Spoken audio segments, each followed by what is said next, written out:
muita paz. Que Jesus esteja entre nós. Falando um pouquinho mais sobre o trabalho, Aurilene, na física, trabalho é igual a força vezes deslocamento. A força que o indivíduo imprime para se deslocar de um nível para outro nível.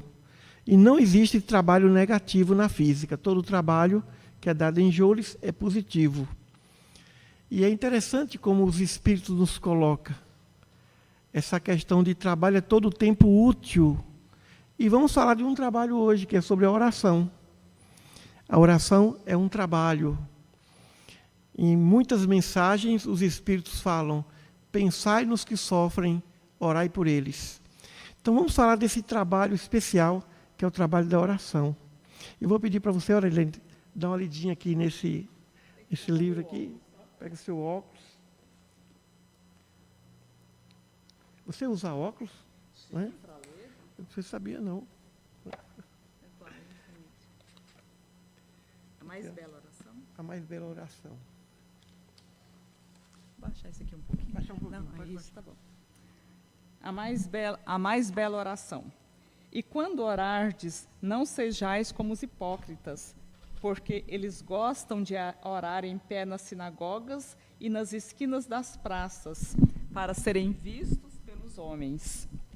Em verdade vos digo, eles já receberam sua recompensa. Tu, porém, quando orares, entra no teu quarto e, fechada a porta, ora teu pai que está em secreto, e teu pai que vem em secreto te recompensará. Nas vossas orações, não useis de vãs repetições como fazem os gentios, porque imaginam que pelas muitas palavras serão ouvidos. Portanto, não sejais semelhantes a eles, porque o vosso Pai sabe o que vos é necessário, antes mesmo de lhe pedirdes. E porque estava ele num certo lugar em oração, um de seus discípulos pediu-lhe: Senhor, ensina-nos a orar, como João ensinou a seus discípulos. Disse-lhes Jesus: quando orardes, orai assim: Pai nosso que estás nos céus, santificado seja o teu nome, venha a nós o teu reino, seja feita a tua vontade, assim na terra como no céu. O pão nosso de cada dia dá-nos hoje. Perdoa-nos as nossas dívidas, assim como nós perdoamos aos nossos devedores. E não nos deixeis cair em tentação, mas livra-nos do mal. Quando estiverdes em oração, se tendes alguma coisa contra alguém, perdoai-lhe, para que também o vosso Pai que está nos céus vos perdoe vossas ofensas. Porque se perdoardes aos homens as suas ofensas, também o vosso Pai celestial vos perdoará. Mas se não perdoardes aos homens, o vosso Pai celeste não vos perdoará também as vossas ofensas. Evangelho de Mateus, capítulo 6, versículos 5 a 15, Marcos, capítulo 2, versículos 25 e 26, Lucas, capítulo 2, versículos de 1 a 4. Mais? Obrigado.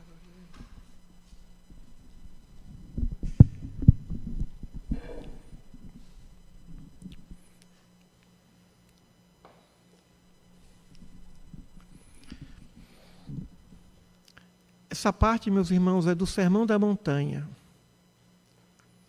Todos nós aqui já proferimos alguma prece. Todos nós saímos das nossas preces justificados e esperamos respostas. A única prece que o apóstolo Paulo fez quando encontrou Jesus na estrada de Damasco foi: Senhor, o que queres que eu faça? Eu estou disposto a partir de agora fazer a tua vontade. Quero ser um canal da tua vontade. Francisco de Assis começa a sua prece dizendo assim ao Senhor: Senhor, fazei de mim um instrumento da vossa paz. E ele prossegue. As orações sempre tratam de enaltecer a vontade do nosso Pai, a vontade dos espíritos superiores, a vontade de Jesus. Porque as nossas vontades, no plano carnal, são vontades limitadas pelas condições materiais nas quais nos encontramos. E o Pai entende isso. O Pai compreende essa limitação, essa ignorância. Mas Jesus vem traçando um roteiro. Entra em teu quarto, fecha a tua porta e ora e conversa com Deus. O que significa isso? Busque a sinceridade da sua alma. Entrar no quarto e fechar a porta é busque ser sincero ou sincera. A sinceridade que vem do Espírito toca o coração de Deus. Jesus, quando falava a Deus, ele tocava o coração de Deus, porque ele falava com sinceridade. Ainda que em nossas palavras sinceras, nós tentemos impor a Deus nossas vontades, o Pai também entende isso. E ele pode até mudar de ideia, como aconteceu tantas vezes, quando o profeta Isaías, por exemplo, disse ao rei Ezequias: diz o Senhor, organiza a tua casa, porque tu vais morrer. O rei Ezequias estava muito doente, sofrendo no leito, e diante daquela visita do profeta, ele clamou a Deus: Senhor, eu não posso morrer. Ele sabia que tinha pendências. Senhor, não deixe morrer. Senhor, eu não posso morrer. Senhor, eu não quero morrer. Senhor, eu ainda tenho coisa para fazer. Foi tanta insistência, lembrando aquela mulher que pedia insistentemente ao juiz iníquo que pudesse atender o seu processo. Assim Deus ouviu o rei Ezequias. De novo, o profeta voltou e diz: o Senhor ouviu tuas preces. Diz o Senhor, terás mais 15 anos para organizar a tua casa. 15 anos. 2 ciclos de 7 anos, praticamente. Mas naqueles 15 anos, o rei Ezequias, que era um homem justo, generoso, extremamente afável, abriu as portas do seu reino para os seus inimigos. E eles, conhecendo as vulnerabilidades daquele reino, a partir dali, o reino de Salomão, o reino de Israel, começou a declinar. Porque os inimigos invadiram aqueles lugares e tomaram conta. Ou seja, ele teria que ter desencarnado naquela época. No entanto, o Pai pode ceder aos nossos pedidos. E claro que se ele cede, é porque existe uma razão sábia para que tudo aconteça. Deus não quer o mal, mas se existe o mal, é porque ele autoriza, porque ele vê no mal uma oportunidade para que o bem floresça. Então nós queremos que Deus nos escute. Nós queremos que Deus nos atenda. Mas ele coloca a condição. Na oração do Pai Nosso, Jesus define o que é Deus. Pai Nosso. Pai protetor, criador. Pai cuidador. Nosso. Já definido o que somos nós, irmãos. Somos irmãos. E define que o Pai está em toda parte. E prossegue Jesus enaltecendo o poder, a glória do nosso Deus. E solicita, depois de engrandecê-lo, solicita que seu reino venha a esse mundo, mas não só a esse mundo, ao nosso mundo interior. O reino dos céus está dentro de vós, disse Jesus. Está dentro de vós por causa do poder, que é a sinceridade, que é a verdade e o compromisso, quando diante de Deus oferecemos, evidente que ali traçamos um caminho, um destino. E Jesus coloca a condição do perdão. Ele enaltece o perdão. Ou seja, para que nós sejamos mais ainda transparentes, sinceros, temos de eliminar qualquer tipo de falta de perdão. E o que é a falta de perdão? Tem um nome, meus irmãos, é raiva mesmo. Perdão é quando o indivíduo não mais tem raiva do outro. Não estamos falando em ódio, estamos falando de raiva, porque a raiva é uma forma de ódio. Então, aquela pessoa que nos ofendeu, aquela pessoa que atravessou o caminho, o nosso caminho, ou os nossos caminhos, e que de algum modo impediu que nós realizássemos os nossos projetos, ou dificultou a nossa felicidade. Se ainda existe raiva, ainda falta o perdão. Então, temos que eliminar qualquer tipo de sentimento de raiva. Primeiro ponto. Segundo ponto, mantermos a calma. A calma diante das ofensas, das agressões. Calma e ausência de raiva. A melhor definição de perdão, não mais tenho raiva dele, não mais tenho raiva dela. Se você não tem mais raiva, já perdoou. Claro que não vai esquecer da ofensa, claro que não vai se esquecer dos transtornos, mas não tem mais raiva. Se não tem mais raiva, é evidente que agora vem a compaixão, o amor, o supremo amor, ou outros níveis superiores de amor, até chegarmos à paixão superior sobre aquela pessoa. O nível superior de perdão. A paixão por aquela pessoa. Então, a condição para que as nossas preces cheguem até Deus é a condição de estarmos em paz com todos. E em paz conosco mesmo. Quantas vezes nós temos raiva de nós? Temos raiva porque praticamos algum delito, praticamos algum tipo de crime ou algum tipo de desequilíbrio. E o auto-perdão também é necessário. O primeiro a quem nós temos que reconciliar somos a nós mesmos. Senhor, me perdoe. Eu assumo que errei. Eu me arrependo e prossegue. Então nós temos que estar com a alma em paz, diante de nós e diante dos outros. Aí sim, com esse ingresso, com esse passaporte, vamos conversar com Deus. É evidente que nós temos muita coisa para conversar com Deus. Embora Jesus diga a respeito das múltiplas palavras, ele está a falar daquelas palavras que não saem do coração, daquelas palavras decoradas, daquelas preces decoradas. Mas podemos falar muito e conversarmos muito com Deus quando isso sai do coração. É a prece que agrada a Deus, como consta no Evangelho segundo o Espiritismo. Então, se temos alguma coisa a oferecermos diante do altar, vamos reconciliar com o irmão, eliminando a raiva, mantendo a calma, e inclusive pedindo a Deus, Senhor, me ajuda a perdoar fulano. Senhor, não posso continuar assim, com esse fardo pesado da falta do perdão. E prossigamos, dando a Ele a condição de que a sua vontade impere sobre as nossas vontades. Muitas vezes nós queremos que Deus nos ouça e nos atenda, como o caso do rei Ezequias. Mas no caso do rei Ezequias, Deus viu que Ezequias precisava de tempo.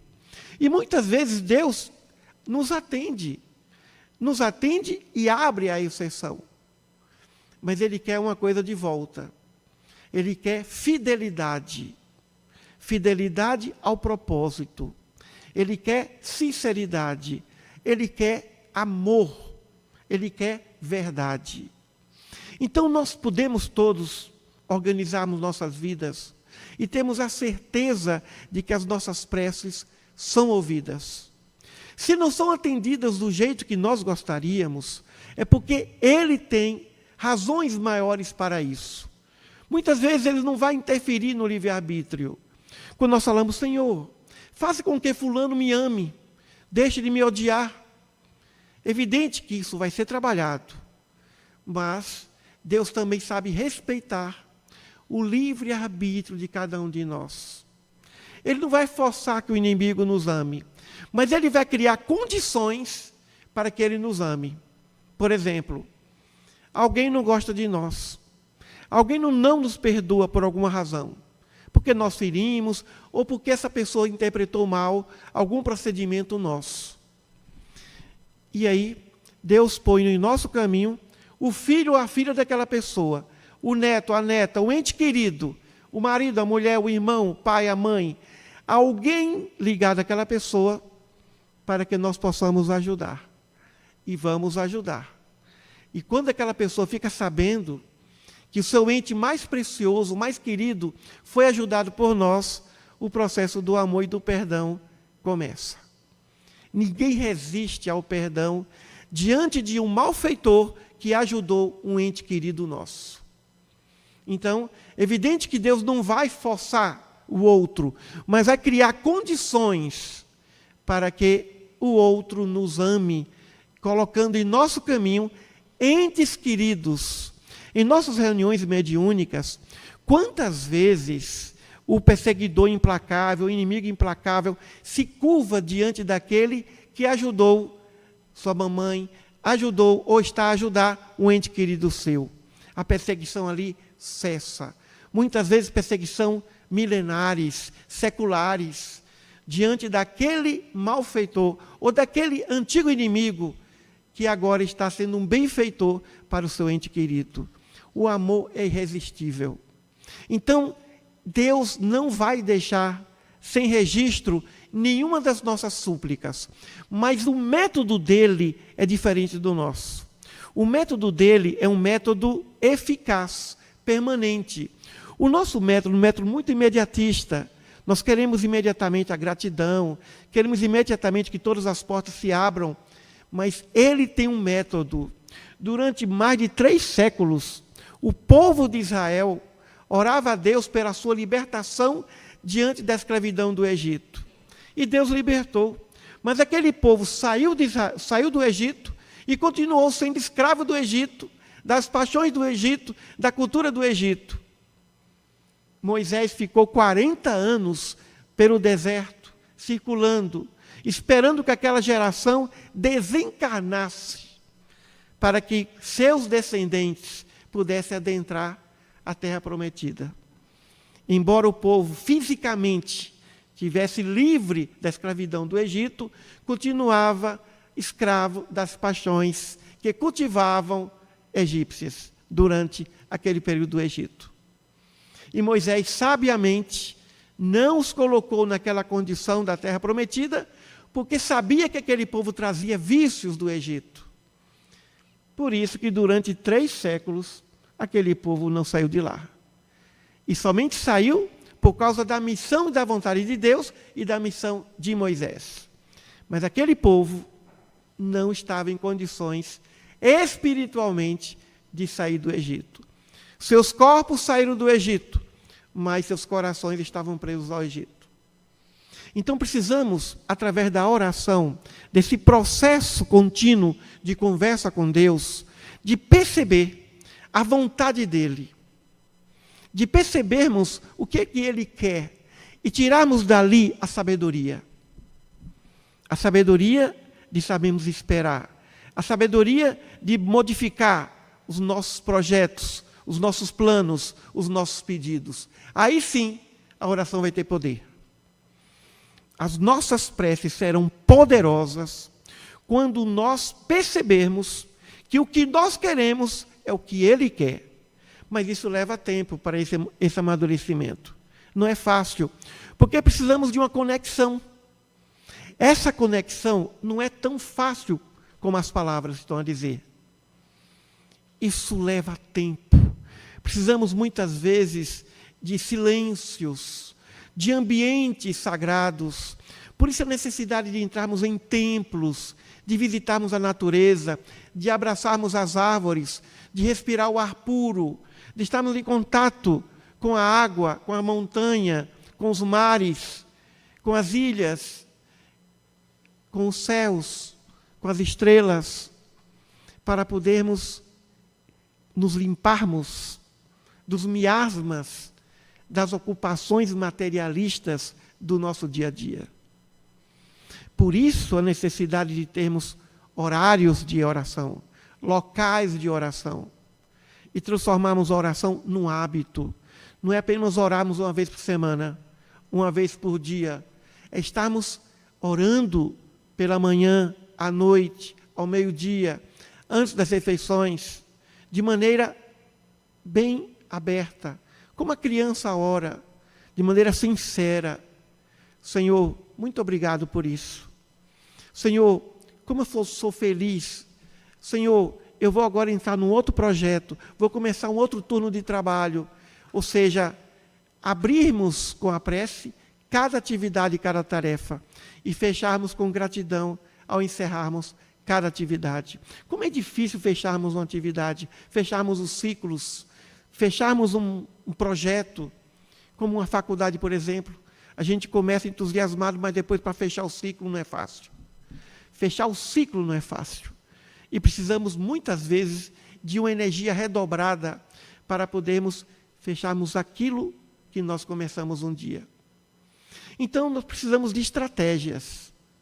Estratégias para estabelecermos uma intimidade com Deus, uma intimidade com Ele, de uma maneira menos sofrida possível. Dizem, e na Bíblia relata, que o rei Davi, quando falava com Deus, tocava o coração de qualquer ser que o escutava. Davi sabia tocar o coração de Deus. Mesmo depois dos seus desenganos, depois dos seus equívocos, ele abriu o coração, começando com arrependimento, começando com a sua sinceridade. Deus quer sinceridade. Deus quer verdade dos nossos corações. Eu me lembro, quando eu era mais jovem, como eu tinha mais facilidade de conversar com Deus. Como era mais fácil. Eu me lembro daquela primeira comunhão na Igreja Católica. As minhas lágrimas de agradecimento, parecia que realmente o céu se abria. Com o passar do tempo, nos tornando adulto, como ficou mais difícil conversar com Deus. Cada vez mais com o intelecto, com o conhecimento, e aquela pureza do jovem, daquela criança, eu senti que se perdia. É impressionante como na infância nós temos uma pureza da alma em que a prece sai de maneira mais espontânea. E a vida vai nos materializando. E precisamos tomar muito cuidado com isso, para não deixarmos que aquela pureza da alma da infância se perca e prossigamos num esforço quase que hercúleo para mantermos essa conexão. O menino Davi, o jovem Davi, na sua fase adulta, de alguns desequilíbrios, para que Davi pudesse voltar e tocar o coração de Deus, teve que se lembrar do jovem Davi que venceu Golias, na pureza da sua prece. Por isso precisamos voltar em nossas lembranças, em nossas boas lembranças infantis, da vida que nós vivemos no plano espiritual, das nossas promessas que fizemos antes de reencarnar. Aquela promessa, Senhor, eu quero ser melhor, não vou perder tempo, eu quero dar o meu melhor. Então, nós precisamos desse religar, de voltarmos aos compromissos espirituais quando nós chegamos até esse planeta. Aquelas primeiras orações daquela infância pura, aquela infância pura e ingênua ao mesmo tempo. Porque a pureza não é ingenuidade. A criança é ingênua. Algumas são puras, mas a ingenuidade não é pureza. Pureza é sabedoria. Pureza não é ingenuidade.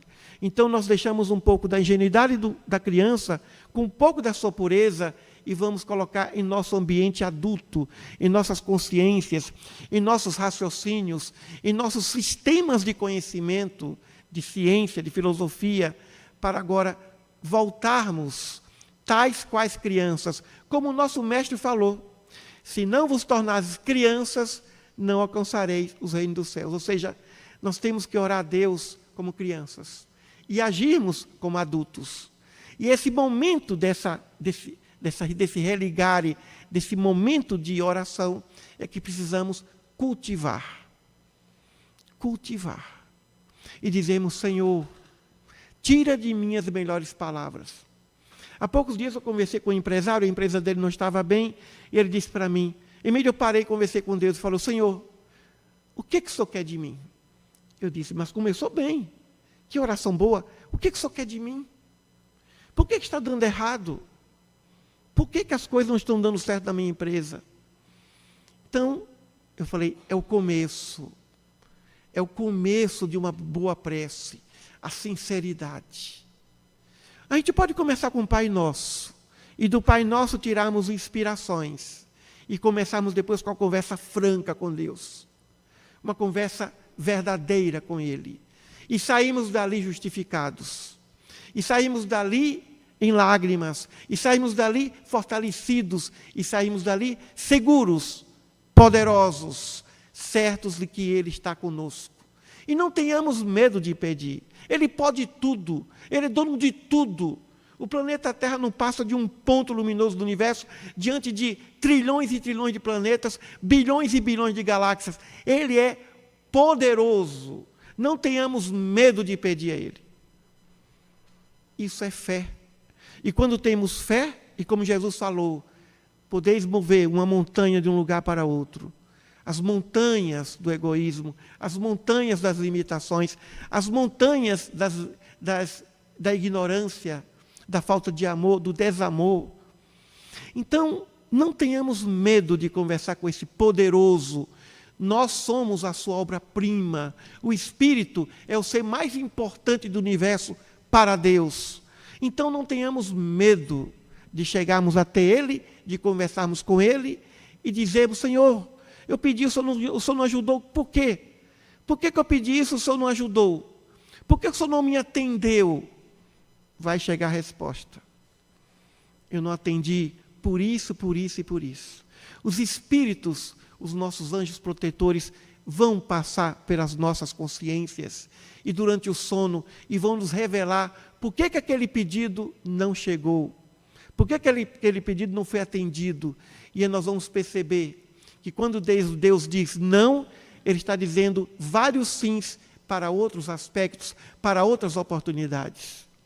Mas nós, como nós somos limitados e imediatistas, e é natural que assim seja, pela nossa condição de sermos espíritos encarnados, o nosso Pai misericordioso vai entender.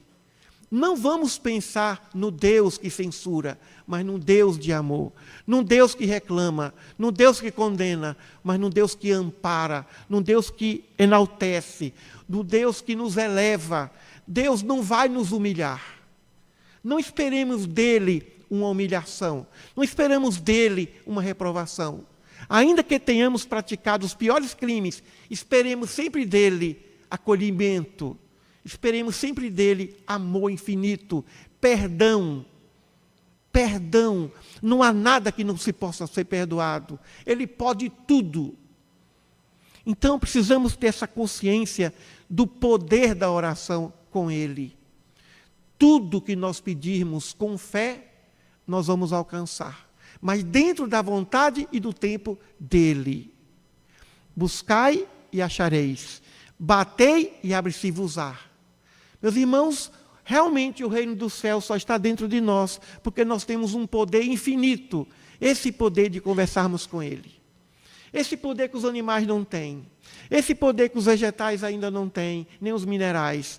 O poder do pensamento, da razão, da inteligência, o poder do sentimento consciente, o poder da consciência. Nós somos consciências.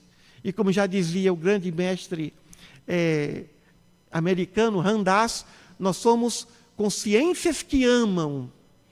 Como ele dizia no mantra dele, eu sou uma consciência que ama. Eu sou uma consciência e que ama. E toda vez que essa consciência se distancia do amor, ela fica enfraquecida. Então, meus irmãos, respirarmos Deus antes de cada tarefa. Respirarmos Deus pela gratidão. Respirarmos Deus, enaltecer toda a sua maravilhosa assistência. Gratidão infinita a Ele por tudo, como Jó, por tudo que possa nos acontecer, inclusive de dor, de sofrimento desfavorável, de ingratidão.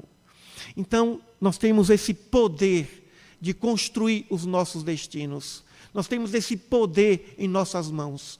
A grande descoberta para esse milênio não vai ser tecnológica, vai ser o poder da oração. Quando as pessoas perceberem de verdade o poder da oração, elas vão confiar mais, elas não vão desesperar, elas não vão buscar vingança, elas vão acreditar no mecanismo poderoso das leis de Deus. O poder da oração está dentro de todos nós. O poder da cura está dentro de todos nós. O que nós quisermos fazer poderá acontecer. Agora, tudo depende de começarmos. Tudo depende de termos um pouco de esforço, de não desistirmos de nós, de podermos acreditar que Ele, o nosso Pai, Ele nos ouve, nós estamos mergulhados nele, não há nada fora dele, embora o universo não seja ele próprio, o universo é obra dele, mas o universo, essa vastidão infinita, por maior que pareça, não passa de um ponto, considerando a sua transcendência, considerando que ele é infinitamente maior do que tudo que ele criou. Deus transcendente, na sua eternidade transcendente, Deus poderoso, num poder que não é transitório, infinitamente maior do que todas as infinitudes que Ele criou, do que todos os espaços que Ele criou, do que todas as eternidades que Ele criou. Precisamos confiar nisso, meus irmãos. Precisamos acreditar nisso, porque é verdade.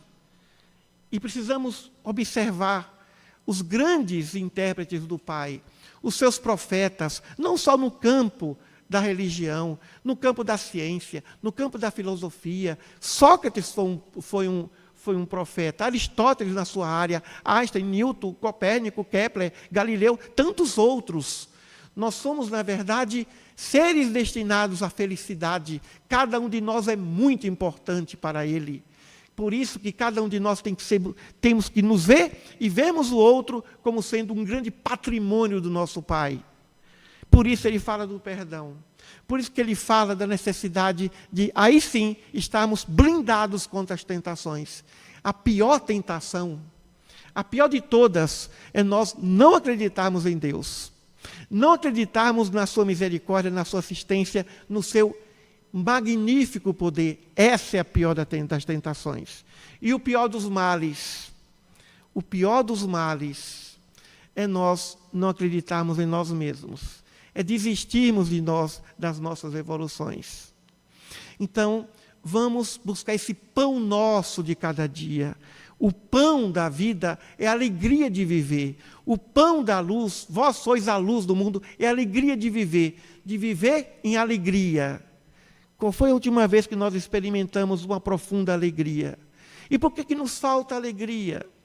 Porque nos falta a oração, nos falta o hábito da prece. A grande causa da depressão, da tristeza, é a falta de oração. Porque quando nós oramos, ainda que estejamos ali envolvidos em lágrimas de gratidão, vem para nós uma alegria suave, uma alegria serena, uma alegria que faz com que nós não tenhamos medo de darmos as nossas vidas a Ele, por Ele, para Ele, como aconteceu com os cristãos, quando deram suas vidas por sua fé em Deus, através de Jesus.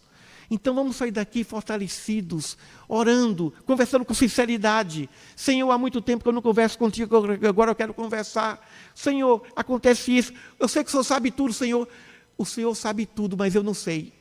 E muitas vezes, para que eu possa saber, eu tenho que contar para o Senhor o que eu sei. Perceberam? Deus sabe tudo de nós. Não precisamos conversar nada com Ele sobre nossas vidas, Ele já sabe. Mas nós precisamos estender a Ele o que nós sabemos de nós mesmos, para que Ele, através dessa oração, nos ilumine em nossas análises diante dos nossos fatos, diante das nossas realidades. Meus irmãos, alegria. É momento de alegria, é momento de euforia, é momento de felicidade, porque é momento de encontro com Deus. E não vamos adiar isso para amanhã.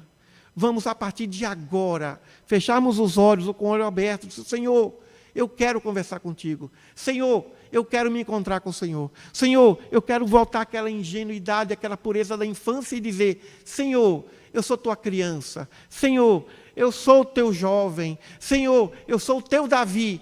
Mas me ajuda para que eu possa superar os Golias que existem dentro de mim. Que Jesus esteja em nossos corações. Ele que passou a maior parte do tempo orando aqui nesse planeta. Quantas madrugadas, quantas noites. Ele, durante o dia, estava a socializar, mas às noites ele reservava para orar. Ele reservava para conversar com Deus, a ponto de chamá-lo de paizinho. Paizinho, eu já conversei contigo. O senhor sabe o que é que eu vou pedir, mas eu peço agora para o Lázaro, paizinho. Abba, paizinho. Quem sabe um dia nós vamos conversar com Deus com essa intimidade que o nosso mestre maravilhoso conversou com ele. Chamamos de paizinho. Obrigado, em tua mão eu entrego o meu espírito, paizinho, porque eu amo o Senhor, paizinho. Muita paz a todos.